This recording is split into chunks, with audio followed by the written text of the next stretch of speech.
Good evening. This past summer, I attended a family reunion for my mother's side in Hot Springs, Arkansas. Over 100 relatives were present. It's an odd bunch of people. Farmers, lawyers, hairstylists, personal trainers, college professors, you name it. There's no logical way to follow most of the conversation that takes place, but my Aunt Dot, she has one rule of thumb. To avoid an undesirable controversy, steer clear of politics and religion, and just stick to topics like the weather. Well, ladies and gentlemen, I am pleased to inform you that this evening we have refused Aunt Dot's advice. I assume no one entered this auditorium for a safe conversation, so there will be little disappointment when I tell you that the debate this evening has nothing to do with the weather and very much to do with politics and religion. Taking into consideration Mr. Hitchens and Mr. D'Souza's past two debates, I have no doubt that it will be both spirited and perhaps even controversial. I'm Kylie Humphreys, the student body president of the King's College, the hosting institution of tonight's events. And I've been asked to introduce this evening's debate, co-sponsored by the Intercollegiate Studies Institute and tothesource.org. The vision of the King's College is distinctive. So much so, that King's is something of a mystery to many outsiders who observe. The New Yorker remarked that the college was a curious addition to the Empire State Building's giant roster of misfit tenants. The National Review Online noted King's as a fascinating experiment in higher education. And the Village Voice even questioned what a Christian college's purpose might be in New York City. In practice, King's seeks to educate, equip, and inspire high-quality students to engage the national dialogue with courage and ambition. It wants to produce a persuasive voice in a society where the best lack all conviction, while the worst are full of passionate intensity. By teaching students how to think clearly and deeply in the intellectually vibrant city of New York, the college hopes to see its students enter the public square in defense of truth. The college is grateful for two other sponsoring organizations which have made tonight's event possible. The first is the Intercollegiate Studies Institute. As part of their Cicero's Podium, a debate series focused on great ideas, ISI aims to elevate civil discussion, promote genuine intellectual diversity, and encourage thoughtful citizens to think about the books and ideas that have shaped our experience in ordered liberty. For more information on Cicero's Podium or ISI, visit isi.org or their table located in the lobby. We'd also like to thank tothesource.org for their generous support of tonight's debate. To the Source is a forum which seeks to integrate thought and action from a Judeo-Christian framework.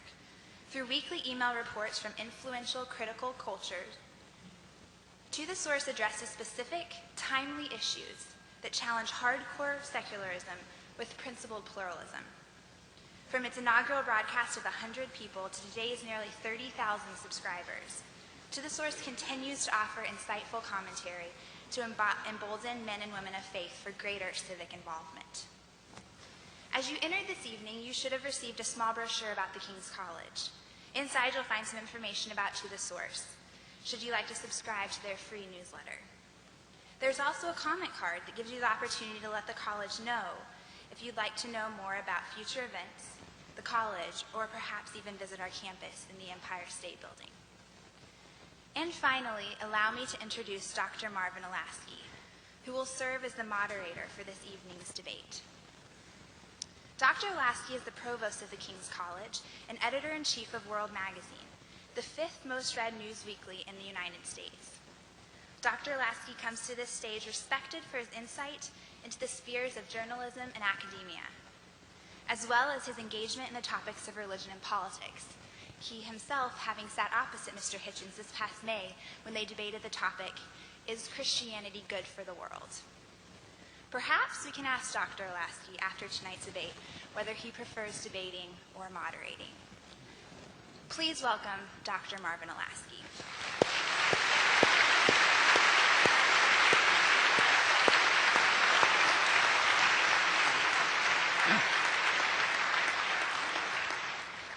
Well, thank you, Kylie. All of us are here because our debaters need very little in the way of introduction. Christopher Hitchens is a columnist for Vanity Fair. and the author of many books, including God is Not Great, How Religion Poisons Everything.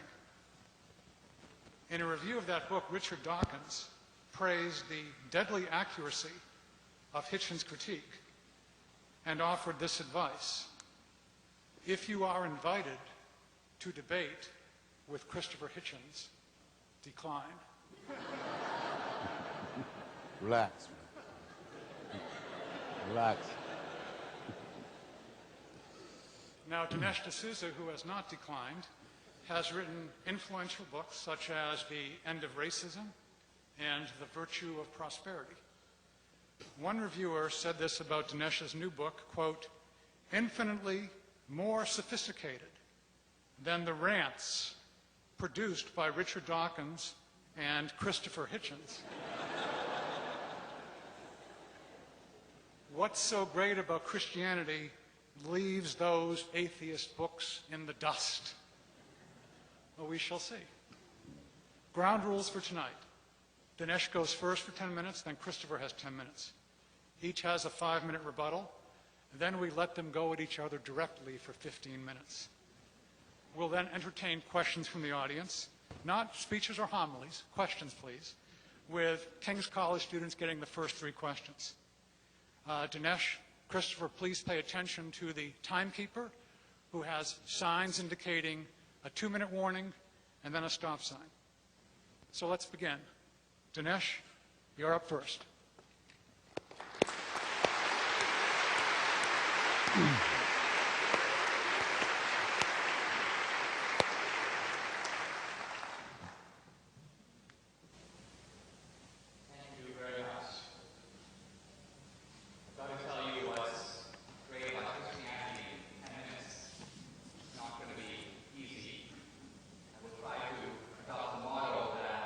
King Henry VIII used with one of his wives. He said, I won't keep you very long.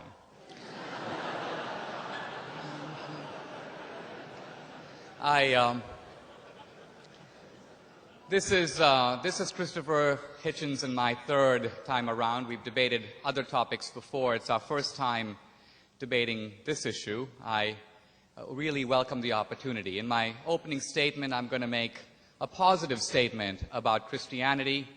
In my rebuttal, I will correct the mistakes of Christopher Hitchens. Now, we're living in a very unusual time in which atheism has emerged as a kind of militant phenomenon. And on the face of that, that's a little bit odd. Because if you are an unbeliever, why be militant? I don't believe in unicorns, but I haven't written any books on the subject. I don't spend a lot of time denouncing unicorns. I live my life as if unicorns did not exist. But what we have from the atheist side is a belligerent attack on theism and specifically on Christianity. I want to try to answer this attack by using the same tools of reason and skepticism and science and evidence that is the banner under which the atheists march. In no way this evening will I rely on scripture or any kind of theology to make my points. I'm going to focus entirely on reason and evidence. Let me begin, if I may, this way.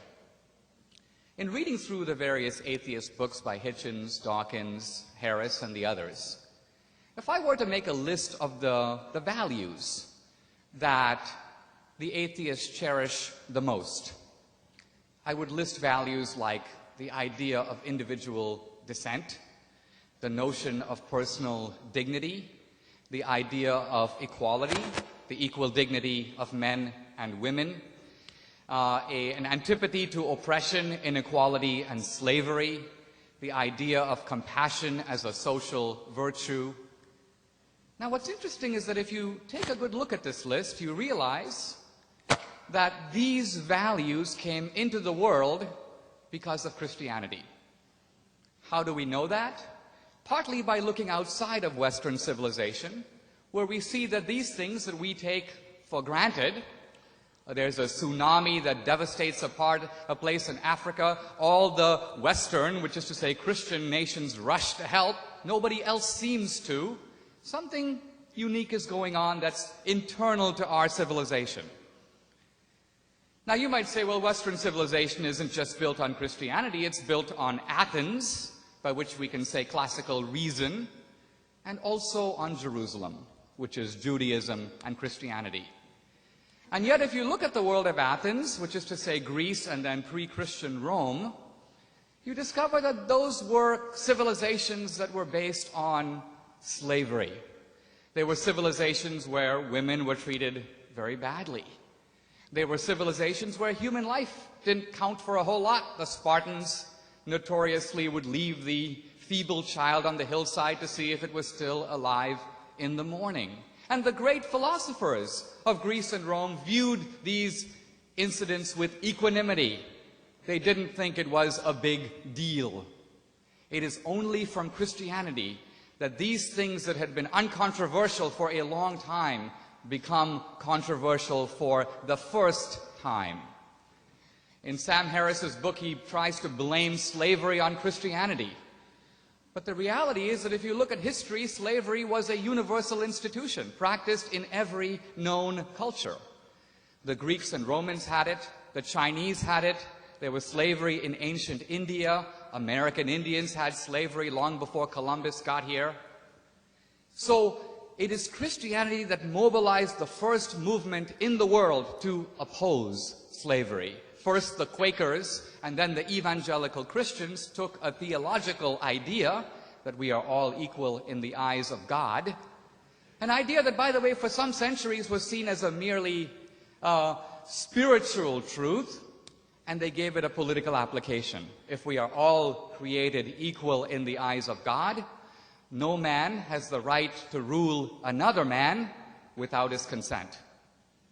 This idea became the moral engine of the anti-slavery movement both in Europe and in America. And this concept is not only the moral root of anti-slavery, it is also the basis of democracy. What's the premise of representative democracy? No man has the right to rule another without consent. And I want to turn for a moment to science, because one of the rallying cries of modern atheism is the supposed incompatibility between Christianity and science, an incompatibility rendered puzzling at the outset because if you make a list of the leading scientists of the West in the past 500 years, you find that the vast majority of them were not only theist, but specifically and devoutly Christian. This was true of Galileo, Copernicus, Kepler, Bry, Priestley, Lavoisier. You can just go down the list all the way through Gassendi, Mersenne, Mendel. Some of these guys were monks. Like Mendel, Gassendi, and Mersenne were priests. So right away you have a puzzle. We have literary theorist Christopher Hitchens and biology major Sam Harris positing a supposed conflict that was not evident to the great scientists of the West, stretching from Kepler to Newton. I want to make perhaps a further point about this, though. Not only were these scientists Christian, not only did they see their work as revealing the divine handiwork in the universe, but I want to argue that modern science itself is based on three Christian assumptions that are at root metaphysical. Assumption number one, the universe as a whole is rational. The universe embodies rationality. Now, if you think about it, that's odd. It's pretty easy to say that my friend Bill is rational, or Christopher Hitchens is partially rational. It's another thing to say that matter and objects and planets embody a certain kind of rationality. They follow rational principles. Number two, the universe obeys laws that are comprehensible in the language of mathematics. Again, if you think about it, that's very strange. If I'm driving my car, I can follow laws. I see a stop sign, I come to a halt. How does matter obey laws? How does the electron know what to do? If we look at matter, it is unbelievably well behaved. It follows the laws of Newton's inverse square law. It obeys Einstein's laws. The point I'm trying to get at here is that this is a metaphysical proposition. A third one. The laws out there in nature are mirrored by the goings-on within our minds. We can apprehend and understand the laws. Very odd. Why should the goings-on within our head match the goings-on in the universe? Now, if you're a believer, you know why. God is believed to be omniscient, which is to say super-rational. He built the universe to embody rationality. God is a lawgiver, and the universe reflects his laws. We are made in God's image. We have a spark of the divine, so it's not surprising to the theist that you have this arrangement. But for the atheist, you can't take any of that for granted. This is faith-based science. A final point. We hear a great deal about how Christianity has been terrible for the world. The truth of it is, if you look at the casualties of Christianity, the Inquisition, the Crusades, the Salem witch trials — I read a book on the Salem witch trials. I had been educated to believe the Salem witch trials had killed thousands, or at the very least hundreds of people. I discovered that at the Salem witch trials, the number of people executed was, in fact, 18. The Inquisition, if you read Henry Cayman's book, the most authoritative study of the Inquisition, the Spanish Inquisition, over 300 years, killed 2,000 people. Now, just try to compare that to the crimes inflicted by atheist regimes, not 500, not 1,000 years ago, but within our lifetime. If you look only at the big three, Stalin's Russia, Mao's China, the Nazi regime in Germany, you have, within the space of 5 decades, over 100 million casualties. So atheism, not religion, is responsible for the mass murders of history. I want to end by saying that I think Christianity has done a lot for the world. The world would be a lot worse if we didn't have it. I think even Christopher Hitchens, by the end of today, should be chanting, if only under his breath, "Thank God for Christianity."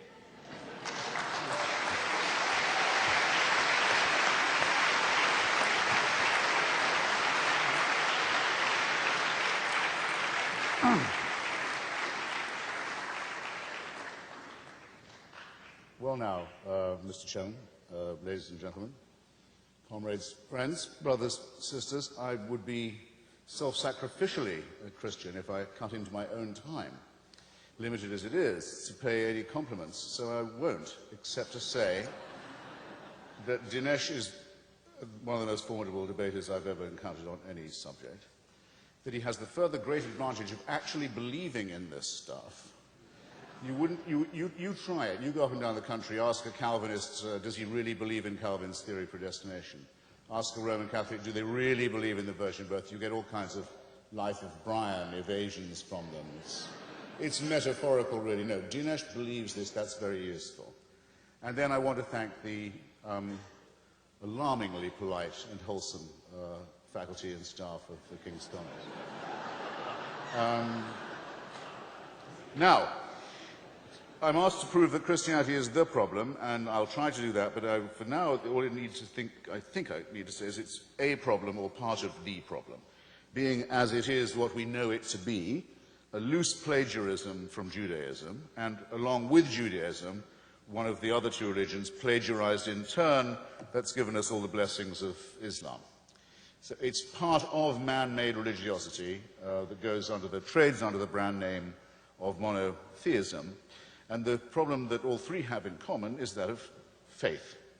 Faith, in other words, that a man-made religion can actually keep a promise of salvation, not just in this life and the next. Dinesh, you'll notice, was careful to say, well, certain social ameliorations can be written down to Christianity. He didn't claim that it was a salvation in this life or the next, just that some of its adherents have occasionally taken liberal stances. Well, I think he'll find he has a higher standard of proof in front of an audience like this. That's the first belief that faith involves. And second, the belief that faith is in itself a virtue, transcending reason and dispensing, conveniently enough, with the need for evidence. Now, it's my proposition straight out and straightforwardly that what we think of as our morality, as our ethics, comes from human solidarity and predates all forms of monotheism.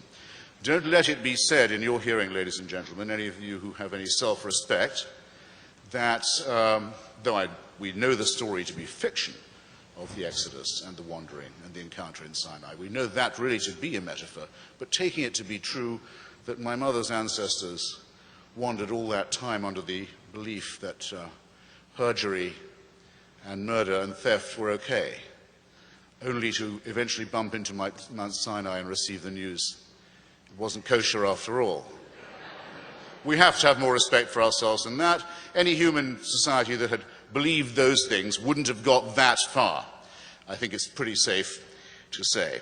Christianity, in other words, is masochistic as well as partly sadistic.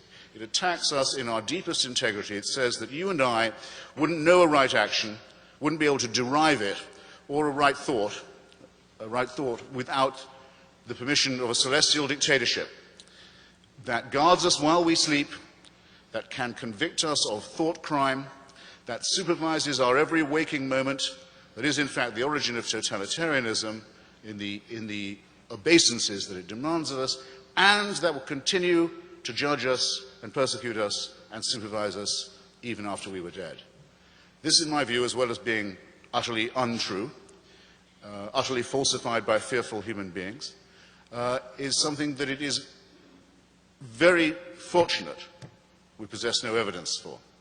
How horrible it would be if we were condemned to live in this posture of gratitude, permanent gratitude, to an unalterable dictatorship in whose installation we had had no say. And let me add, the worst of that would be if that dictatorship was benign. That would be the thing that would make it insufferable. Some of us refuse it, and we do so on what we confidently say are moral grounds, as well as the ground that the story is a fairy tale, made up by fallible and opportunistic human beings. Why else would I say, in the time I've got left, that Christianity is, as well as untrue, immoral? Well, it offers something horrible, vicarious redemption.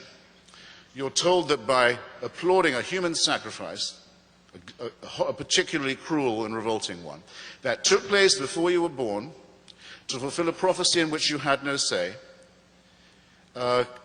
condemns you either to punishment and sin if you don't accept it, or, if you do accept it, offers you the chance that your own sins can be forgiven you. Well, everything is wrong with this picture. First, as with the original proposition of a deity, it requires of you compulsory love as well as compulsory fear. You have to simultaneously love someone, you're commanded to love them, and be frightened of them at the same time. This is no way to teach morals. Second, you're told not that you might get a second chance, or that your debts can be paid. I can pay your debts if I care enough for you. I could serve your time in prison if I wished. But I can't forgive you the sin. I can't absolve you of the responsibility for what you've already done. I can't wash you white as snow. And the desire to be washed in that way and to be free of responsibility is itself an immoral one and should be rejected by anyone with any, I'll repeat the term, with any self-respect. So the vicarious redemption by human sacrifice is an immoral preachment with very immoral implications, as is compulsory love coupled with compulsory fear. The idea that the laws of nature can be suspended in your favor if you make the right propitiations is a lie. Dinesh points out what a lie it is. Einstein says how marvelous it is. The great thing about the universe is its laws never are suspended. They are never suspended. They do operate according to a beauty, a logic, and a symmetry that we don't quite yet understand. We're getting to understand them better. Dinesh points it out rather intelligently to you. What does Christianity say? Those laws can be suspended, and in your favor too, if you make the right prayers and propitiations and sacrifices. There can be, a virgin can conceive, a dead body can walk again, your leprosy can be cured, the blind can see. Nonsense. It's not moral to lie to children. It's not moral to lie to ignorant, uneducated people and to tell them that if they will only believe nonsense, they can be saved. It's immoral.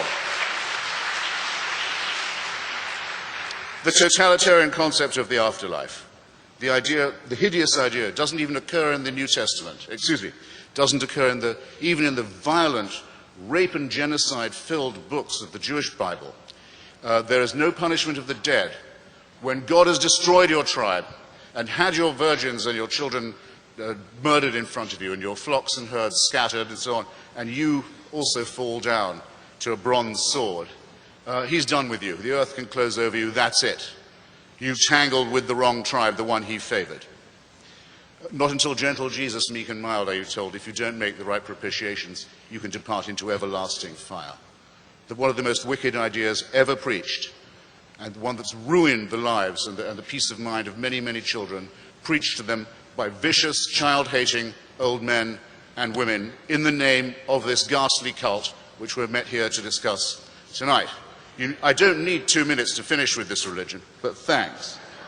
I have a moral challenge on this point. Answer me this if you think that morality comes from the supernatural, and we require celestial dictatorship permission for it.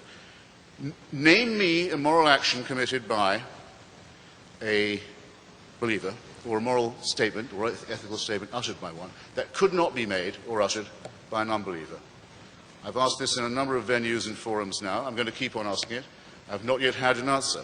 If I was to ask anyone in this room, however, could they name a wicked action performed or a vile statement made by someone attributable only to their religious faith, there isn't a single person here who'd have to hesitate for a second in discovering what that was and saying it.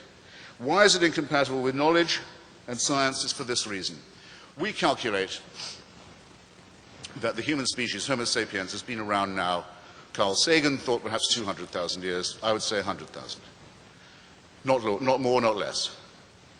In order to believe the Christian message, you have to believe this. For those 100,000 years, people were born, died, usually, many of them, in childbirth, either the mother or the child. Life expectancy, perhaps 20 years, 25. Died of microorganisms they didn't know existed. Genesis doesn't mention them because the people who write Genesis don't know there are microorganisms. Earthquakes would have been terrifying. Tsunamis, volcanoes, mysterious events. War and famine superimposed on this. You can all fill out this picture for yourselves, I'm sure. That was our life. For tens of thousands of years, on and on it went. Maybe a gradual upward curve of a sort. We seem to have made some progress, very painfully, and with infinite suffering and labor, and with our solidarity still intact. Now here's what you have to believe.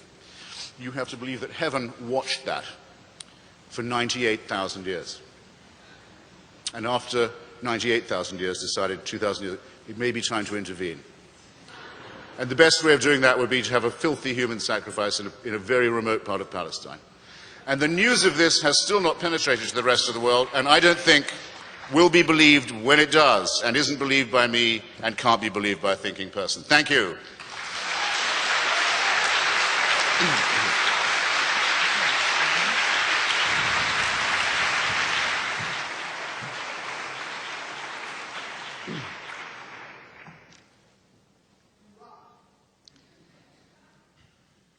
Somewhat like the mosquito in the nudist colony, I'm trying to decide where to begin. I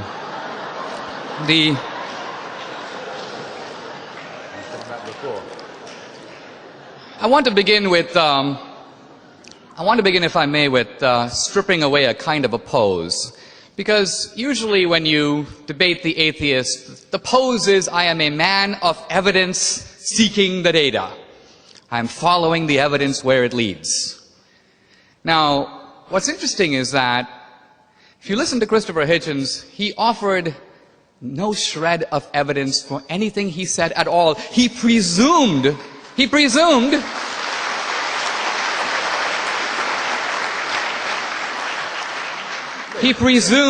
that God does not exist. He presumed the Christians made it all up. He presumed, let's take one of his seemingly firmer presumptions. Scientific laws are inviolable. I said earlier this was an article of faith, and it is. There is no scientific law at all for which we could say that there are no exceptions to it. Let's take one of the most fundamental principles of science. Light travels in a vacuum at the speed of 186,000 miles a second. How do we know that? We've measured it. 1 time, 2 times, 10 times, 1,000,000 times. The philosopher David Hume says even if you measure it 50 million times, you cannot draw an unrestricted general conclusion from any amount of empirical tests. And why? How do we know that on a distant star 5 million light years away, light travels at that speed? Do we know? We do not know. We guess. We assume. Science is based on those kinds of assumptions. So it is the skeptic David Hume who destroyed this idea that scientific laws admit of no exceptions. And if scientific laws do admit of the possibility of exceptions, miracles are possible. Now, let's look at Christopher's portrait of Christianity, which is the heart of his case. It's not fundamentally about, I think, evidence. It's fundamentally, somewhere I believe Christopher called himself not an atheist, an anti-theist. And I think what he meant by this is, it's not that I don't believe, I hate God. I hate Christianity, and I hate its founder, Jesus Christ. Why? Why? Now, if you look at history, not even as a believer, here is Christ, one of the mildest men to set face on the earth, harmed absolutely nobody, introduced radical new principles which, if followed, would make our world immeasurably better. Don't just return an eye for an eye, forgive your enemies, turn the other cheek. As a counsel of personal decency and holiness, the power of forgiveness, these are the radical new ideas introduced by Christ. They are seen by Christopher as wicked ideas, even though they have done so much to make our world what it is. It's sadomasochistic, he says. Well, if you look at it purely from human terms, here's a guy, he was killed brutally, but if you accept the Christian premise that God sent his son, not just to be killed, but to be resurrected, it's the resurrection that's the core of Christianity, not the crucifixion.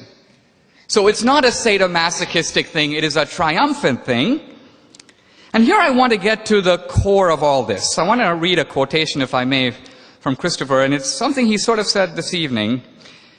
He says, it would be horrible if it were true that we were designed and then created and then continually supervised throughout all our lives, waking and sleeping. It would be like living in celestial North Korea. Here I think we get an insight not only into the motive, of atheism, but also into the nature of God himself. And here's what I mean. The way the atheists portray it, God is meanly flinging the atheist into hell. Wrong. We hear from Christopher Hitchens, he doesn't want God. He's shutting himself out from God. He doesn't want heaven. He sees it as a form of abasement, a form of humiliation, a kind of unending parade with flowers in which he's going to be handing out garlands. He doesn't want it. In short, the gates of hell are locked from the inside. When the Bible says that salvation is a gift of God, many people think it means that God gives you the gift of salvation. No. That's not what it says. It doesn't say salvation is the gift from God. It says salvation is the gift of God. God is the gift. And there's no compulsion. We are free to accept him or to reject him. If we reject him, it is by our own choice, and God reluctantly gives us our wish.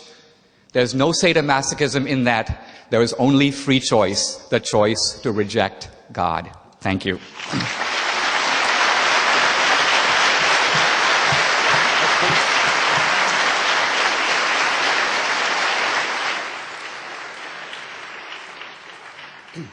Well, a slightly low blow to kick off with, Dinesh, I must say. You didn't use your time to prove God's existence either.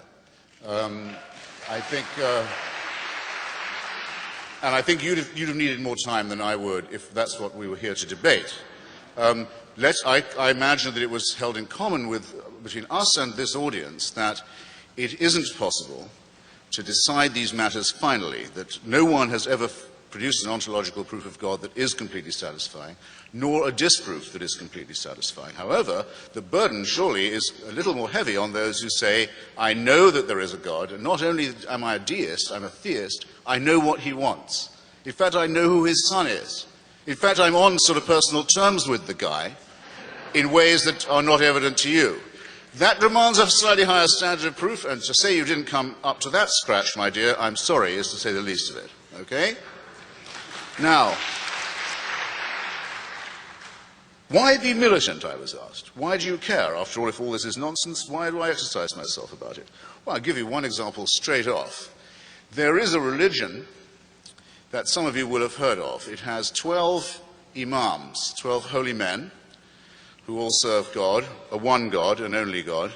One of these imams has gone missing, but is expected back imminently, when he will bring a reign of universal peace and justice. I don't know if any of you paid attention to what I said earlier about the Islamic plagiarism of Christianity, but Shia Islam is essentially a parody of the Catholic faith.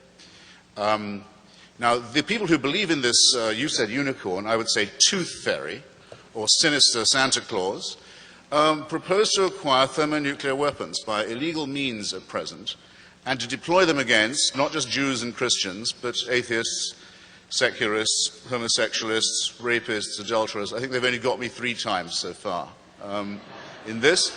And to bring about that happy thing that all religions secretly want and celebrate, the eschatological end of days. All religions have this common deformity. They want this to be over. They think what we're going through is just a prelude. Our life is a poor and contemptible thing. Bring on the moment when we'll find the ultimate truth and be able to relax in the Saviour's arms, or in some promise of heaven, as the sort we were offered this evening. I say that I think it's a contemptible offer, and would be contemptible if there was any basis for believing that it was real. I'm not going to duck, in case you think I am, the question of atheists and secular atrocities, but I'm going to leave it to our next segment, because it'll take me just a fraction more time, and I'd like to do it in such a way as to pin Dinesh somewhat more to the mat on it. It is argued, though, on this moral point, that those who repudiate God will have no basis for making their own moral decisions or uttering their own ethical conclusions. That without this anchoring and overarching belief in protection, we would simply be in a world of nihilistic chaos, choosing here this and here that option for ourselves, with no anchorage of decency, no ballast of ethics. Well, just consider, if you will, because all of you would have heard that argument many times, as well as this evening. Consider, if you will, what the corollary of it is, if you look at it the other way. Is there anything that is forbidden to anybody who says they have God on their side? Who says that they have God with them? Is there any evil that they forbid themselves to do? Is there any enslavement or rape or dispossession they haven't committed? Is it not the case that, I'll just take the other case of the Shia Muslims, whose claim to a God and to his being the spokesman of morality is just as valid as that of any other religion, as far as I can see? Well, in their religion, it's forbidden to execute a virgin, whatever crimes she may have committed in Iran. Can't be executed as a virgin. But if sentenced to the death penalty and still a virgin, she can be raped by the Islamic Revolutionary Guards and then executed, because she isn't a virgin anymore. A piece of sadistic ingenuity that would not have disgraced Torquemada or the practitioners of the Inquisition, and does show, does it not, that not just in the name of religion, but rather, I would say more honestly, precisely because of faith and the certainty that it gives of a divine endorsement, that things are done and done all the time, and threats made that no decent secularist, no convinced atheist humanist could countenance for a second. And of course, atheism is no guarantee. An atheist can be a nihilist, can be a sadist, can be a fascist, can be a communist. These are sufficient rather than necessary conditions that I'm talking about. But I hope they will, at least to some extent in your minds, ladies and gentlemen, have broken the connection between religion and ethics as demagogically asserted. Thank you.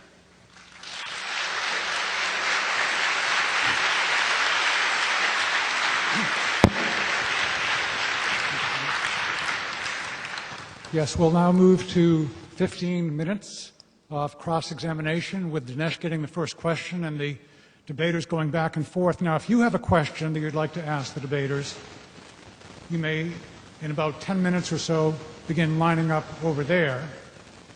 And the first 3 questions go to King students, and then we will let the fun begin in general. Dinesh, your question for Christopher.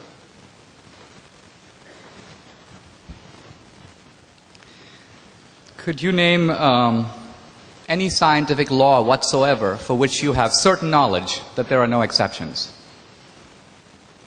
No, I couldn't. I mean, Thank you. I made a different assertion. I said that Einstein says the laws of nature are not suspended. That's quite different. You chose to attack a position I hadn't actually espoused. And you had said yourself that there is an obedience to law, observable. I can quote you. But my point was that was an article of faith. That was not a demonstrated proposition. Einstein knew that, and that's why Einstein was a theist. Einstein believed that God represented a great mind that sustained these laws in that way. You're completely wrong twice. Einstein was not a theist. Einstein was a theist. Einstein was very explicitly not a theist. He was a deist. He said he was a believer in the God of Spinoza, the God that does not intervene in human affairs, that does not answer prayers, that does not take sides in human quarrels, that does not make judgments on human behavior. Well, Spinoza was not... That's as far from theism as it's possible to get, and you should have got this by now, Dinesh. You really should. Christopher, you're a little bit... There's a difference between deism and Spinozism, but I'll come back to that. I want to turn to something else. You asked for how can we reasonably think that God exists? Let me ask you this question. Scientists who begin to look at the universe ask themselves this question: why does the universe have the rules that it does? Why does the universe operate according to the particular dials and parameters it has? What if those parameters were a little different? And the scientists who look at that said, if you change these parameters even an infinitesimal amount, if the gravitational force were slightly different, or the strong nuclear force, or the electroweak force, we would not have this universe, we would not have life, we would not be here having this debate. Now, what is your explanation for how we live in such a fine-tuned universe? It would seem to suggest a fine-tuner or designer. Darwinism is hopeless here because it's not accounting for the universe, only for transitions among life. So what is your rational theory for why we live in a fine-tuned universe? Right. Well, there's a good reason why no one comes to me for arguments about physics, so I'll have to take, but I'm not ducking the question. Just for your notebooks, ladies and gentlemen, there is a book by Professor Victor Stenger on this subject. Dinesh deals with it also in his book, that makes the bold claim that science actually negates the case of the existence of God. Well, Stenger says the laws of physics come out of nothing. Do you agree with that? Further than I would have gone, I'm just saying I recommend that you read it. A chasm of tautology yawns at the feet of all those who go in for this argument. Richard Dawkins actually said to me once he thought it was the most interesting argument he'd so far heard or encountered in all the debates we've all had with the faithful, and it is, because there's something extraordinary about it. Of course, also appeals to us, because anything that says to us, you know, you might not have been here, but you are, so that must be something majestic, is obviously appealing to us. It's sometimes known as anthropocentric. Look at the consequences. Look at an example just in the suburb of this argument where we happen to live. A tiny solar system on the very, very edge of the known universe, with a sun that is going to flare up in a while into a red dwarf, go out, having boiled us alive, on the only planet in its solar system that can support, or I think ever has supported, anything like life. Of the other planets, most of them are either or all of them, I should say, are either much too hot or much too cold. This is just in our hood, on our block, to support life. And that's true also of huge tracts of our own dear planet, which we happen to know, whatever argument we take about it. Christopher, I'm sorry, you're filibustering me a little bit here. This is cross-examination. Is poised on a climatic knife edge. So I would say, bear that in mind, and I would add, quite some design, and quite some designer. Well, you said that... No, I thought it was my turn to ask a question. Yeah. Well, actually, I will forego my question to you if you'll re-ask your question to me about atheist tyrannies and massacres. And I won't take too much time on it. Otherwise I have to ask it to myself. I'd be willing to ask you those questions if you let it go in a cross-examination. Otherwise, I ask a question and you take up all the time. Well, no, that's why I was asking. That's why I was asking you if that condition would seem fair. I mean, I must answer the question which you have asked me in one of your contributions. Shall we leave it for a... Let me do it this way. How about if I put the ball in your court, you pose the questions to me on this topic, and we can go back and forth? All right, then. Okay. Okay. On this question, then, of atheists and secular dictatorships that I'm only just mentioning, has it ever struck you that the original totalitarian movement of the 20th century, the one that actually invented the term totalitarianism, popularized it, claimed it for itself, the movement of Mussolini, Franco, Salazar, the Ustasha in Croatia, Father Tiso in Slovakia, you'll see where I'm going with this now, was basically only another term for the Catholic right wing. There's nothing secular about fascism. If there had been, the Vatican would not have signed treaties and concordats with all of the movements and governments that fascism created. I don't think I need to waste very much more time on that. There's a big literature on it. The Church keeps on apologizing for this, as for its engagements with similar political movements and governments in Latin America after the Second World War, after the main battle against fascism was over. The German version of this is not the same. It's quite clear that Hitler disliked Christianity, though he never repudiated his Catholicism, praised the Church in Mein Kampf, asked for his birthday to be celebrated, which it was every year in every Catholic church in Germany by the order of the Vatican. And Christopher, my turn? Well, wait. Just in view of this, in view of the fact that not one person, according to Paul Johnson, Catholic historian known to you, I think has praised your work, up to 50% of the Waffen-SS were confessing Catholics, none of whom were ever threatened with excommunication for their activities. The only Nazi I know of to be excommunicated by the Roman Catholic Church was Joseph Goebbels. And do you want to know why that was? Do you want to guess? He married a Protestant. Magda Goebbels was a Protestant. The Church said, excuse me, we do have our standards. All right. This is not secularism, Dinesh, and it's quite false to say. And it's actually, there's an insinuation in it that I reject and resent. It's quite false to say that these are the outcomes of secular politics. Thank you. When I first came to America, or rather, wouldn't you say? It's supposed to be a question.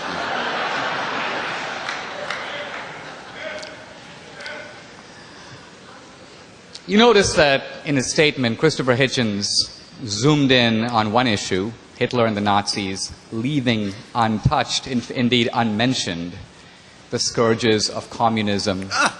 He didn't not only mention, hold on, don't jump in, it's my time. This is the atheist conception of fairness. We hug the public square completely to ourselves and drive all the religions out. Look.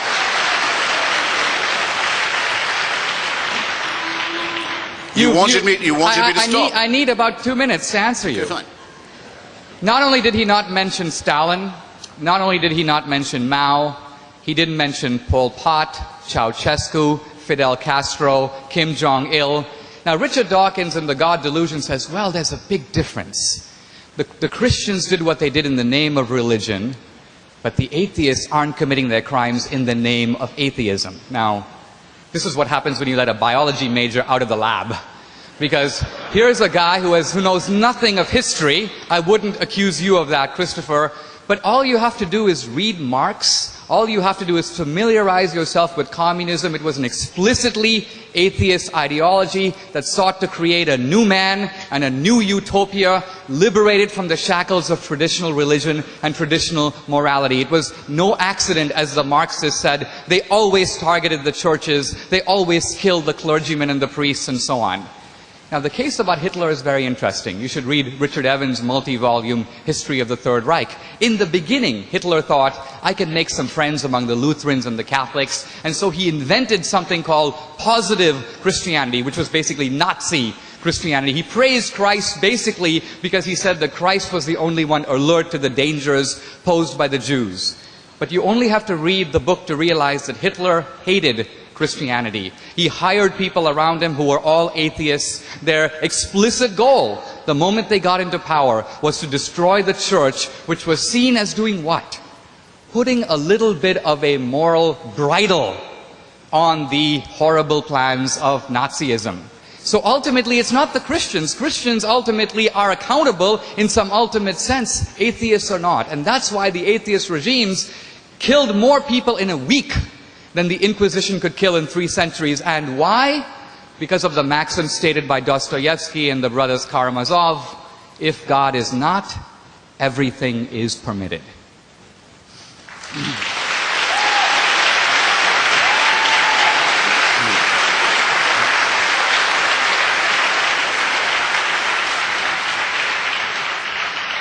Again, Dinesh, I'm sorry, a slightly low blow. You said, look, when are you going to get through with your question? So I politely stopped. And then you said, look at all the things you didn't mention in it, which I was just coming to. Now, I can, by the way, I can prove that to anyone, and I'm a little sorry to have to point out to you, because you have the proof in your hands. There's a whole chapter of my book on this subject that deals with Stalin and the rest of them. And you know that's true, even if the audience don't. Well, may I answer? This is not a question I'm going to duck. To the contrary, it's one I've insisted on taking up. Would that not be, I appeal to the fairness of the audience, is that not what I've been doing for the last 15 minutes? So don't accuse me of running for a question I'm trying to confront. Now, take Russia in 1917, which I think you want me to do. Is it not the case that for centuries, hundreds and hundreds of years, millions and millions of Russians have been told that the head of the state is something more than human? Not quite divine, but a little more than human. The head of the church, the Tsar, the little father of his people, and that from him all blessings come. And under this benign Christian rule, serfdom, the publication and circulation of the protocols of the elders of Zion, the original fabrication of anti-Semitism, many other similar delights are born. Well, you're Joseph Stalin. You inherit this situation. You shouldn't be in the dictatorship business, I submit, wouldn't you agree, if you can't take advantage of a huge reservoir of credulity and servility like that. It's ready-made for you. You can say, well, let's have a heresy hunt, and there'll be heretics, all right, and you have a show trial. An inquisition. You can say, let's have miracles. We'll claim we are responsible for miracles. Lysenko's biology purports to produce miraculous new harvests. We will say that all blessings should be attributed to my benign rule. Everyone should thank me all the time and fear the permanent workings of the evil one against the happy state that we're trying to create. This is a simulacrum, very recognizable, of the relationship between Christian orthodoxy, feudalism, serfdom, and anti-Semitism. Now, I will take your challenge, Dinesh, when you point out to me a society that has degenerated into famine, disease, paranoia, torture, and mass murder because it has followed the precepts of Lucretius and Epicurus and Democritus and Spinoza and Thomas Paine and Thomas Jefferson and Albert Einstein. If you can do that, if you can point to me a society that erred and fell into horror by doing that, then we'll have a level playing field. Till then, you know perfectly well we don't have one, and you're trying to make it less fair still. Let me, if I may have the same time to answer.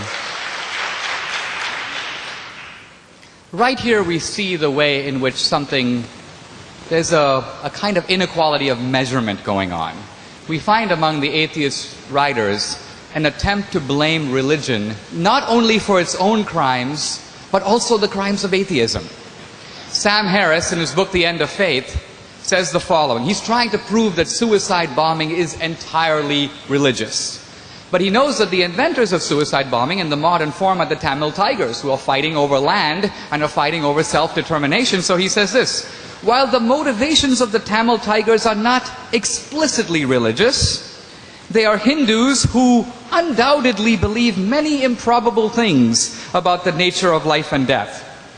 The cult of martyr worship that they have nurtured for decades has many of the features of religiosity that one would expect in people who give their lives for a cause. So the Tamil Tigers see themselves as secular combatants in a political struggle.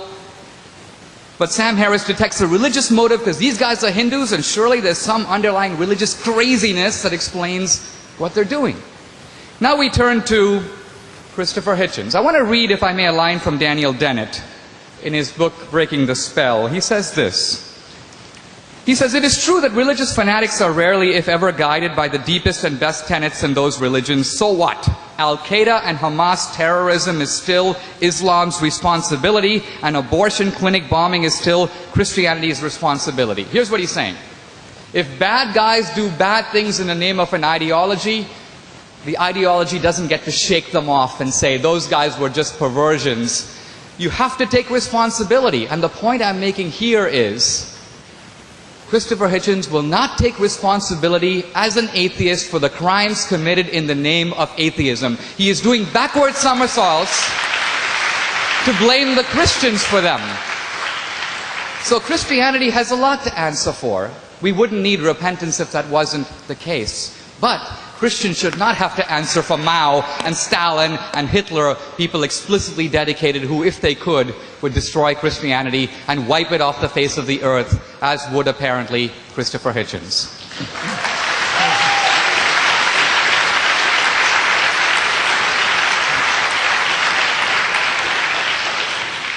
It's time to let questioners from the audience get in on the fun. First three questions, King's College students. Do we have a question? Mr. Hitchens, you mentioned that having a simultaneous love and fear of someone is no way to teach morals. Now, I don't know about your upbringing, but how do you propose that we teach any self-respecting, say, 2-year-old morals? 2-year-old. Or should we wait until they've developed a good sense of self-respect for themselves to learn morals on their own? I've actually seen 2-year-olds undergoing some of these dilemmas. In fact, it's an unbelievably vivid memory. It's not nice to think that your children must be evil or innately wicked. But there is a point where reason does enter. It's just a bit later than 2. You can't terrify them into doing it. You can sometimes bribe them into doing it by saying Santa Claus knows what they're doing. It has an almost magical effect. But even as you do a thing like that, you feel slightly cheap. In other words, this is going to be a problem for us, whether we are people of faith or not. But Christopher, isn't it true that in childhood, all learning is based on piety? And by that I mean, even if you were to teach somebody the law of gravity as a child, you would teach it to them to be received on faith. Later they would subject it to critical scrutiny. I dare say I'm not going to disagree with you that the observable laws of gravity so why do you are not repudiated by any responsible parent. But perhaps, I don't know if either of you have noticed this, but you seem to regard, it's a revealing disclosure, of the role of religion to treat us as if we were infants. I said that when we are infants. That was my objection to it in the first place. I didn't say if we were infants, I said when we are infants. Look, I think there's a deeper point here. The atheists have kind of expected that as countries become more modern, more technological, religion would wither away. They figured out it's not going to happen. And so they've decided to focus on the schools. And so you find common themes in Dawkins's book, Harris's book, Hitchens' book. Why do parents have the right to inculcate religious values in the young? Shouldn't that be something that is taken over by the schools and done, you may say, in an atheist way? Or at least the schools are seen as deprogramming the religious beliefs that parents inculcate into children. I think that this is a little worrisome in a free society. The desire to detach children from the moral training of their parents, to turn it over to experts like Dawkins and Hitchens, whom I think you can see are not merely following the evidence where it leads, but have a certain visceral dislike. Have themselves an agenda no less fierce than that of any Christian parent.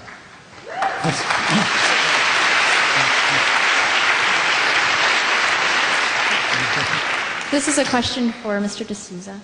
It's a statement you made earlier that the laws of nature reflect the goings-on in our head. I'd love to hear you elaborate on that a little bit more. The point I was getting at is this. When I said earlier that the laws of nature, the universe is lawful, we only have to go to other cultures to see how odd that is. The Muslim writer Al-Ghazali says, how can the universe obey, how can matter obey laws? He says the universe is a reflection in the mind of Allah. Everything happens because Allah intervenes every single nanosecond to make it happen.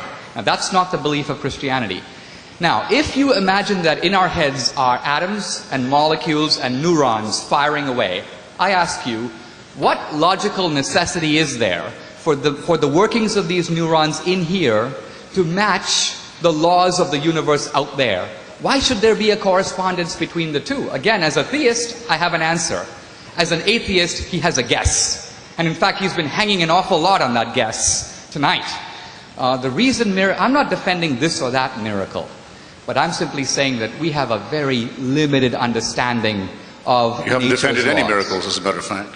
I'm sorry? You haven't defended any miracles, as a matter of fact. Well, in my book, as you know, I defend one, the resurrection. I lay out the evidence for it in a very much in an historical way. But that was my point, that there's a strange correspondence here that ultimately relies on faith. And the only difference ultimately with the atheist is he relies on the evidence while denying the metaphysical ground on which it stands. Isn't that true? Metaphysical drama is a bit strong, I think. It's whole cloth fabrication. Isn't science based on metaphysical assumptions? I still think you misrepresented, David. If you see something apparently involving suspension of the laws of nature, shall we say, the sun standing still so Joshua can win his battle, all right? Or the raising of Jairus' daughter, or even my favorite miracle, the turning of the water into wine at Cana. A tribute to the Hellenistic influence that still persisted in Palestine at that time. You still have to ask yourself the question, which is more probable, that the laws of physics or nature have been suspended, by the way, in my favor, or that I'm under a misapprehension? Everyone has to ask themselves that question. That's if they saw it themselves. If they take it as a report issued through and filtered through dozens of other non-eyewitnesses and corrupt texts down the years, then I would think anyone who says that they think of the resurrection as a historic fact is advertising a willingness to believe in absolutely anything. Let's have another question.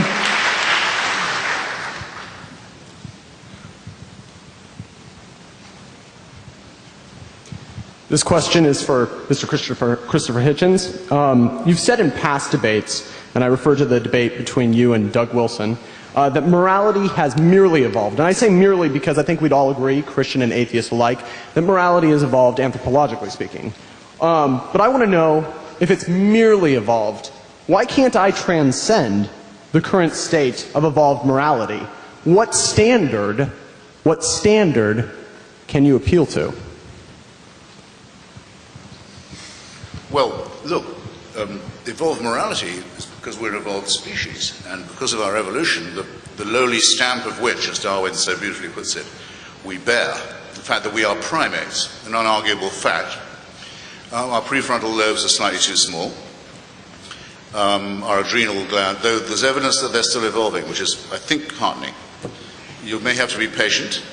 It won't come in time for Tom Tancredo, but it is coming.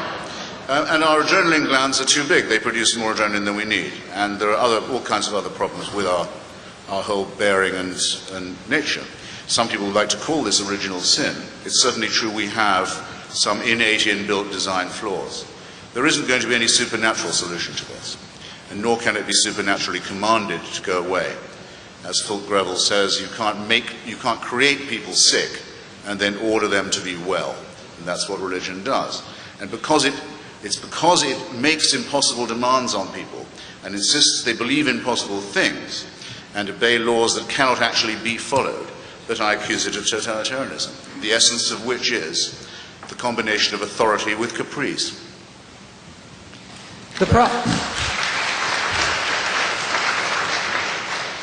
Evolution, although a powerful theory in many respects, doesn't account for three things. It doesn't account for the origin of life, which is presumed. It doesn't account for the origin of consciousness, for which Steven Pinker says there is no explanation. It doesn't account for morality. Now, the evolutionists have been trying very hard to do it. And they look at morality as a form of extended selfishness. If a mom jumps into a car to save a kid, it's because they share the same genes. That accounts for about 1% of morality. But what about the morality that has no genetic benefit? I get up to offer an old lady a seat in a bus. I don't do it because tomorrow I hope I'll get her seat. Or she'll do the same for me. I give blood. Even Richard Dawkins says there's no evolutionary explanation for that. Give me liberty or give me death. The man who helped the Good Samaritan. When we do altruism, or what Christianity calls agape, charity, with no hope of return, there is no evolutionary explanation at all. Now, I want to suggest that this is pointing us to a much deeper truth, and that is this. It is true that we are animals in the sense that we too, like animals and like non-living things, obey the laws of nature. But I want to suggest that the very fact that we have morality, which depends on free will, means that there is a dimension of us that exists, one may say, transcending the laws of nature. Here's why.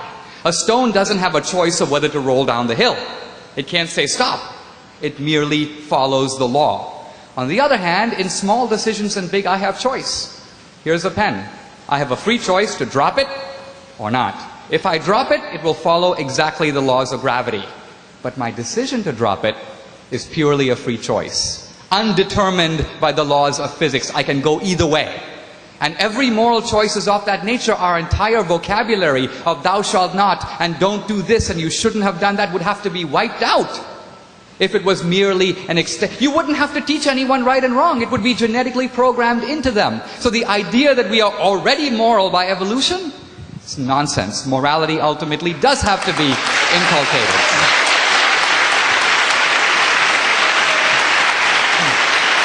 Next question, please. Well, I think, I'm sorry, with your leave, that demands a little correction. First, just take the Good Samaritan. Since he was already known of by Jesus of Nazareth, assuming he ever existed, the man from Samaria, his good behavior can't be attributed to Christian teaching, can it, by definition?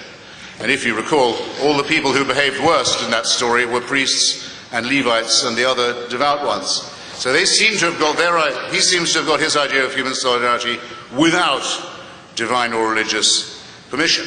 Christianity did not exist at the time. Anyone here who isn't a serf can say for themselves, yeah, were you taught that it might be a good thing to give blood? Was this inculcated into you? I can certainly say it wasn't into me. When I was a socialist, it was one of the things I was most proud of. I would go to give blood because we were proud of the fact that the British National Health Service never had to buy any. There was always enough. There were always enough people who would go and give a pint. Because why not? Why, by the way? They weren't giving one. I give a pint, I don't lose it. I regenerate it quite quickly. But someone gets one. Something in that gesture appeals to me. Christopher, I've done someone a good thing, and it hasn't cost me a sacrifice, and I don't have to act as if I've just done something incredibly virtuous and self-sacrificial and pious. And then, yes, as a matter of fact, I do have a very rare blood group, and one day I'm going to need some blood myself. And I hope enough other people are thinking about me in their way too. What supernatural or celestial commission is required for this, I ask you? And I will answer. Creates a mystery where none exists. I will answer. In many cultures, people don't give blood. In many cultures, this idea that you should give a part of yourself for some guy that you don't even know, there's an old Indian proverb, the tears of strangers are only water. The point I'm trying to get at is, it seems to me that on a personal level, you're right. No one maybe had to say to you, give blood, give blood, give blood.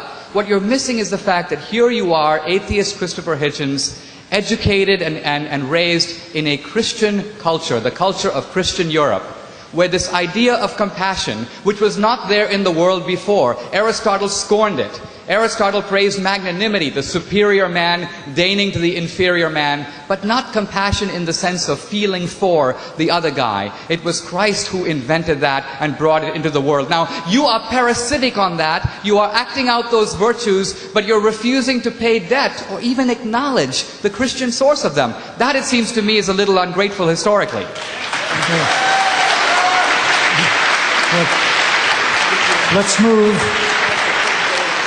Let's move to the next question, and the person asked the question can respond. The other person can then make a response to that, and then we'll try to go right to the next question in order to have room for as many as possible. Okay.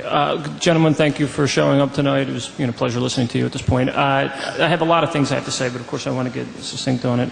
A thought I had based on an idea, the materialization from pre-existence into existence, then concluding with post-existence. One might assert a lack of definitive strength regarding post-existence as the absolute final end. I just want to touch on the notion of what appears to be emerging from non-existence. And I understand that there's science saying that things have happened, and I'm really not in either one of your corners, I feel. But I feel like this is substantial for me. Do you have a question? Yeah, the question is, I'm trying to generate some feedback, because I think maybe we could humble down and say, hey, well, we are somewhat in the unknown based on linguistics, and we're somehow trapped in this sense of the unknown. I mean, you may feel, I know you're science-based, I know you're somewhat religious-based, but this merging out of non-existence into existence, and then back into post-existence, do you see a pattern there, a 0-1-0 pattern? And do you want Dinesh or Christopher to answer that? And then row 4 would indicate, if you filled out that pattern, I would suggest a 1. Now just tell me what your general idea of that is, your sense of that, not necessarily taking it to verbatim. I think we should take that as a statement. I move we take that as a statement. That's fine. I don't know if it's unchristian to note, Next, but in fact. okay, Next. let's move on. Another?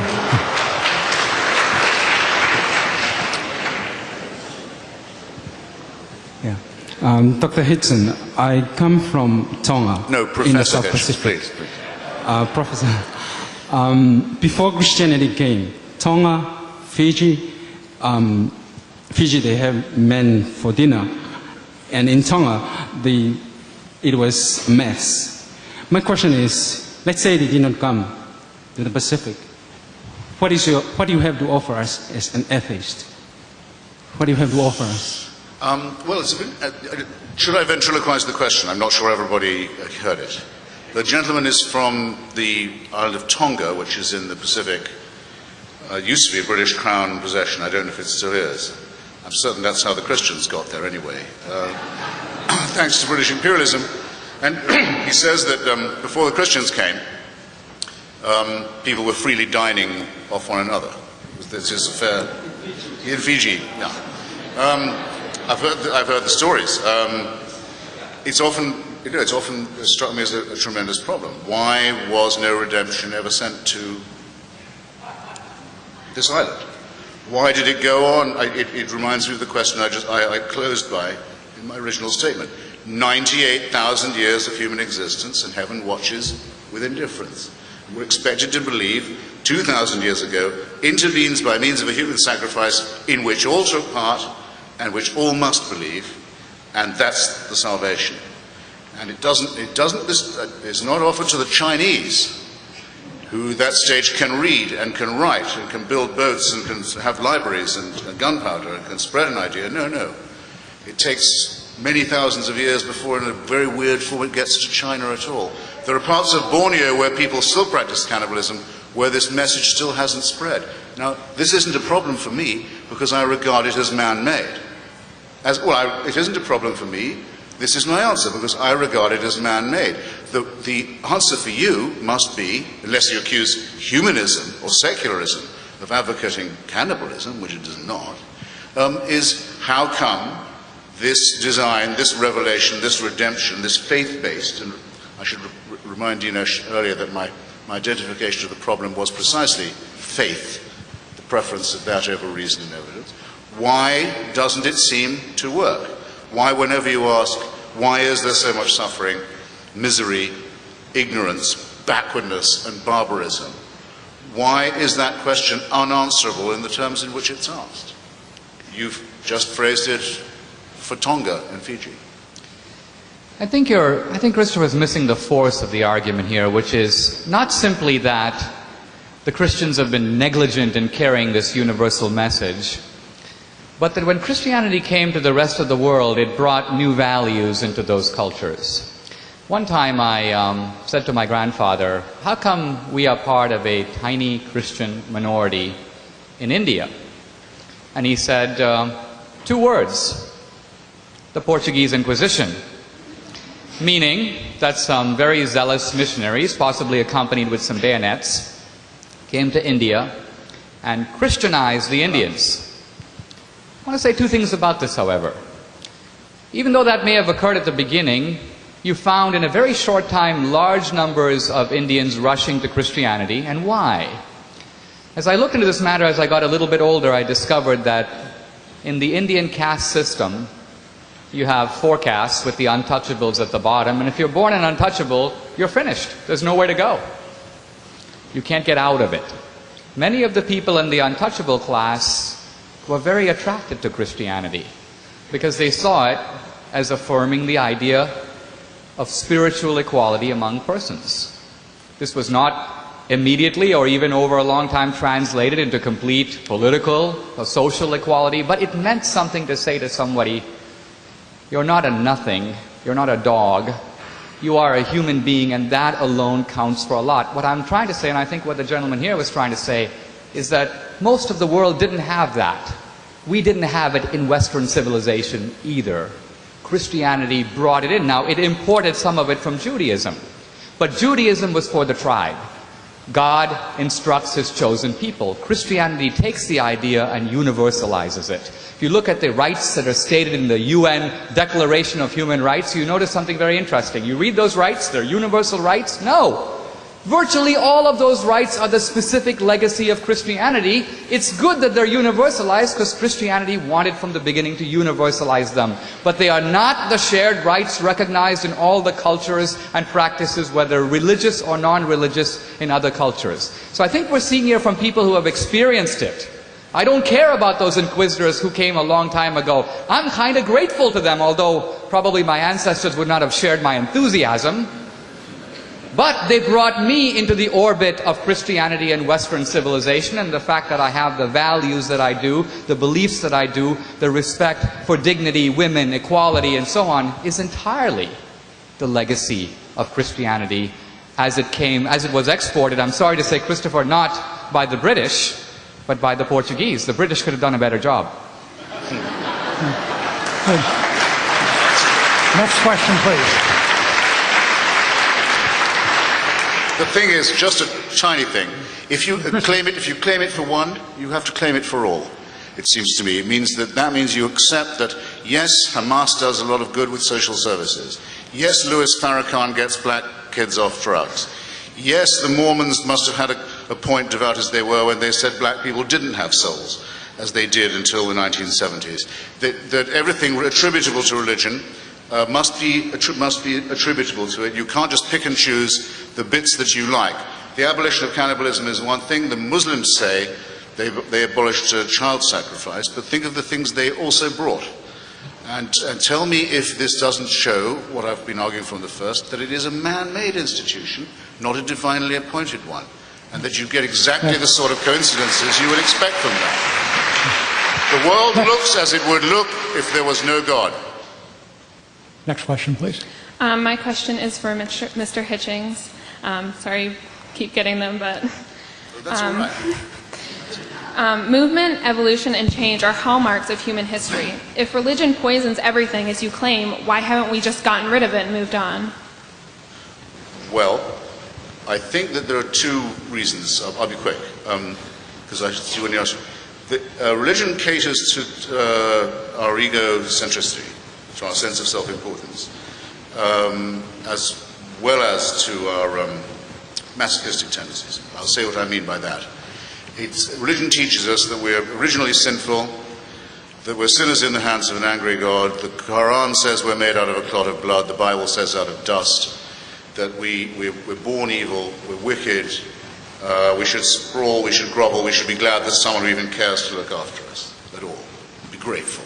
I think this is a disgusting attitude, but you won't, I think, fail to recognize that it's a very accurate picture of what's preached. But, worm as you are, cheer up. The universe is designed with you in mind. And God has a plan for you, and you alone. So to this terrible groveling is added a terrific arrogance as well. Thus you get the phenomenon of people like Mother Teresa, say, brushing past you and pushing you off the pavement, saying, sorry, out of my way, don't mind me, I'm just on errand for God. And they call this modesty. That's why it appeals. And the second reason why it appeals is, I don't know why this is, because I don't see what there is to fear in it. You're not going to know when you're dead. You're not going to know it. So there's nothing to be frightened of. But people are frightened of death. And the central lie of all religion is that there's a cure for this. And an exception will be made in your own case. An eternal life offered if you make the right propitiations and the right abjections. Well, I'm sorry. I think it's the height of immorality to lie to people like that. But that's why it survives. That's why it survives. Let me answer, if I may. Religion poisons everything. Christopher is known for literary flair. I think what we've seen here today, when I first came to America, I lived in Arizona, I went to a rodeo, and I'm sort of reminded of that. We have a point here, a point there, and just a lot of bull in between. Now, here's what I mean by that. Isn't it a case of gross rhetorical and argumentative excess? I mean, did religion poison Shakespeare, or Milton, or Dante, or Michelangelo, or Raphael, or Bach? Were they corrupted by religion? No.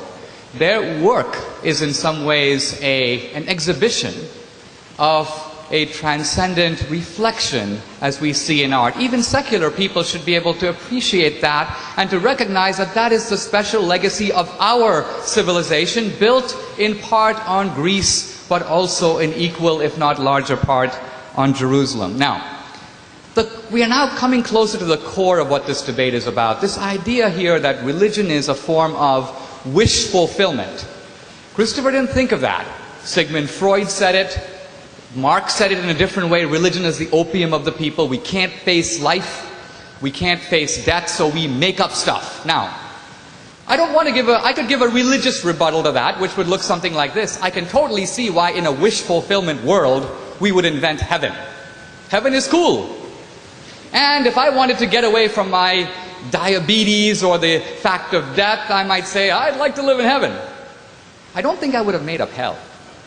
Hell is more severe than diabetes. It's a little tougher than death. So why would a wish fulfillment inventors of religion come up with the rules of self-denial and so on that make our life more difficult, more sacrificial? We would make it easy. We'd start by taking out that commandment against adultery if we were making it all up. Now, one final point.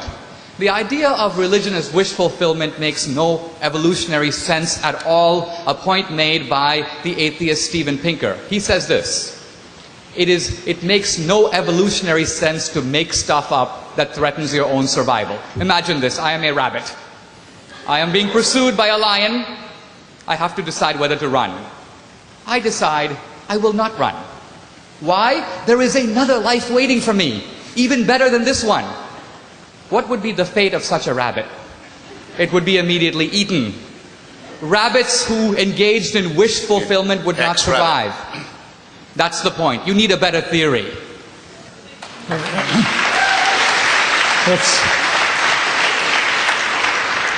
It's 9 o'clock, and normally we would move to concluding statements by our two debaters, but both of them before the debate told me they would waive those last statements in order to allow another question or two. So let's have another one. Mr. Hitchens, you began your opening statement by decrying the very concept of faith or beliefs in the absence of good, solid, supportable evidence. There was an American psychologist named William James who was a great believer in faith. And he insisted that the wonderful contribution of Christianity was to allow us to make leaps of faith that the laws of science or even mere common sense would decry as completely unsupportable. It's unlike a man of faith. Can a completely rational mind have the courage to, for instance, take a leap of faith with a total stranger that could lead to friendship, or maybe even with a dire enemy in the hope that that might ultimately lead to peace? But I think you're confusing the leap of faith with a risk or a chance. The leap of faith, which I attribute to Kierkegaard, not to the varieties of religious experience, is what's necessary to get you across a gap where no evidence exists, and where some of the evidence may be to the contrary. And the problem with that, though I can see the will behind it, is that you can't make it just once. and find yourself on the other side. Faith got me across this chasm. Now I'm safe. You have to keep on making it. You have to keep on going to church, sometimes several times a week, to assure yourself you were right to believe it in the first place. And it becomes morbid and ritualistic and irrational. And you're back where you started, on the wrong side of the chasm. Otherwise, this argument, we wouldn't be having this argument if Christianity had an answer to any of this, or any other religion either. In Christopher's book, he makes the argument, I think I've seen him quoted saying this too, that the absence of evidence is evidence of absence. If you don't see evidence for something, don't believe it. Now, I would suggest that in the empirical domain, in the world of human experience, that is a valid principle. It even applies to miracles. If someone came to me and said, my leg grew 3 feet last week, I would say, let's bring in the doctor with the measuring stick. Let's see if it actually happened. We are in the domain of verification. However, the non sequitur here is the following. There are many questions that are vital to our life because it would affect the way we live that are not in the empirical domain. Let's say I would ask you, is there life after death? Shakespeare says death is the undiscovered country. No one who's gone there has ever come back. Certainly not in a natural. So here's the question. How would you subject that proposition to testing? What possible evidence are you looking for when it is not in the empirical domain? Christopher says automatically reject it out of hand, since there is no evidence, but there is no evidence in a domain where evidence is unavailable. So I would suggest that here we have the dogmatic atheism that, because it doesn't know, refuses to believe. Now, if you ask me, do I know? I would say, no, on this point I don't know either. The believer shares the agnosticism with the atheist, but the difference is the believer says, even though I don't know, I believe. Remember, the statement of belief is not a statement of knowledge. I know my brother. I wouldn't say I believe in my brother, I know the guy. The reason I say I believe is because I don't know. So what I'm saying is, why is it in any way more irrational for me to take a position on one side of an issue than for him to take the other side of the issue on which there is no empirical evidence on either side? I would submit it's a leap of faith for both of us. The only difference is I am leaping toward God, he's leaping against him.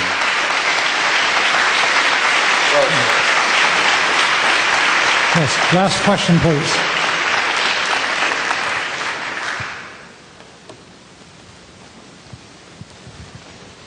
Thank you both. My question is for Christopher.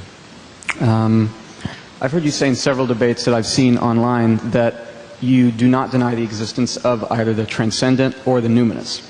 And that's the language that you use. Yes. And I was just thinking, given your obvious antipathy towards religious belief and superstition, I think a lot of people come to religion and come to religious belief after having some sort of peak experience, either a transcendent experience, an experience of the numinous. So my question is, how would you advise someone, or what sort of recommendation would you make for someone that has that sort of experience but doesn't want to interpret that in, let's say, a religious vein? Because I think many people will turn to religion because they're so just profoundly disoriented after having like some sort of experience of transcendence. Okay, well, what I say, I'm very touched that you noticed it, is that the transcendent and the numinous, which I wouldn't trust anyone who didn't have as faculties, should be distinguished from the supernatural.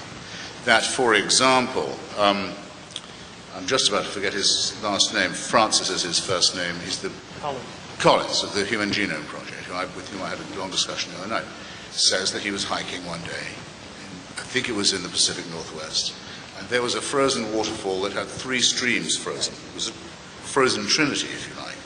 And at that moment, he says, he got down on his knees and accepted Jesus Christ. Now, I will simply have to say, of someone whose work I enormously respect, and who I believe I've quoted correctly, that to me is a wild non sequitur. That people who talk like that are, it may be a deformity in me, I think it's white noise to talk like that. White noise. And I don't think I'm missing anything, because I'm quite just as fond of the music of Verdi, say, as I was when I thought he was a Christian, presumably was, as when I found out that he wasn't. And many other great famous musicians and painters who actually turn out to, in their devotional efforts, not to have been themselves devoted. And that's why I don't think, I'm going to take a bit of my answer to reply to Dinesh just now on this point of whether these things apply to both of us. No, they don't. When I say I think that that's a meaningless statement, I'm not making a meaningless statement myself. Anyone can say that they understood what I said about Francis Collins' remark. By the same token, when I had a debate on Hugh Hewitt's program, a very fair-minded, very intelligent Christian, he got me on with his favorite Presbyterian. He said, "This is the man you have to beat." And I said, "All right," we went at it. One of the questions I asked him was about the resurrection. Do you agree with the verse in St. Matthew that says that at the time of the crucifixion, all the graveyards of Jerusalem opened, and the dead came out and walked and greeted their old friends and so forth? And I was going on to ask him, because if you do, it seems to me to cheapen the idea of resurrection if it was so commonplace. That's where I was going with it. But he thought I was asking whether literally true or not. And he said, well, as a Christian, yes, I absolutely do believe it. But I'm not so sure I believe it as a historian. I will just have to say that to me, that nonsensical remark is a statement of faith. And what I've just said about its nonsensical character is not itself a meaningless remark, because it's intelligible to everybody here. And that should weigh a little in this argument, it seems to me. Thank you.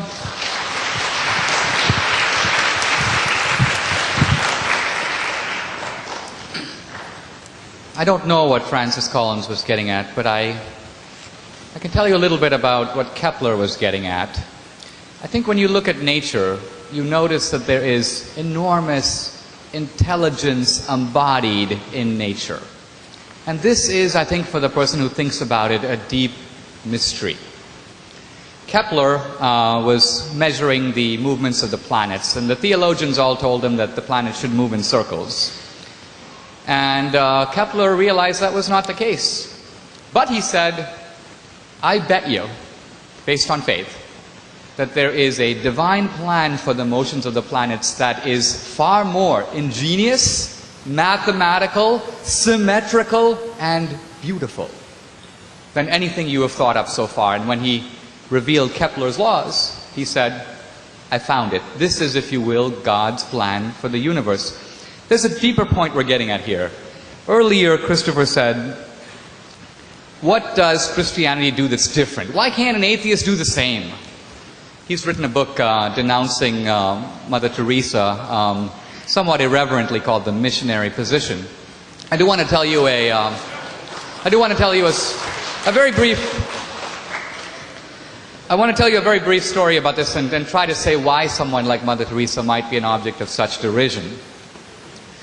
Mother Teresa was in Calcutta, apparently hugging a leper, at which point an Indian walking by casually said to her, I wouldn't do that for all the money in the world. And she replied, I wouldn't either. I am doing it for the love of Christ. Oh, please. And gag me with this. The point I'm trying to get at here is, yuck! I can see him champing at the bit, before I turn it over to you, I want to give an explanation for why he's champing at the bit. Religion makes moral demands on us, and Christianity asks that we move outside of ourselves and consider first the welfare of the other person. Now, this is ultimately a little bit of an annoying and an irritating and a difficult doctrine. Even Augustine prayed, make me chaste, O Lord, but not yet. The Christian feels this too. The atheist, I want to suggest, is chafing under the moral rules of Christianity. That's the concentration camp he's talking about. Ultimately, he realizes that a life lived according to the 10 Commandments is a life in which we are accountable. We all live in a world where bad guys sometimes make off with the money, where good guys come to grief. It's not fair. What goes around doesn't come around. But religion says that at the end of the day, what goes around does come around. There is a last judgment. There is an ultimate accountability. I would suggest that as human beings, we chafe under that. We hate the idea that our actions are ultimately accountable, that even the things that we do in private and in the dark are under scrutiny and are being recorded. Atheism is a massive rebellion against that, but it disguises itself as moving along the strict pathways of reason. It's not an intellectual revolt, it's a moral revolt.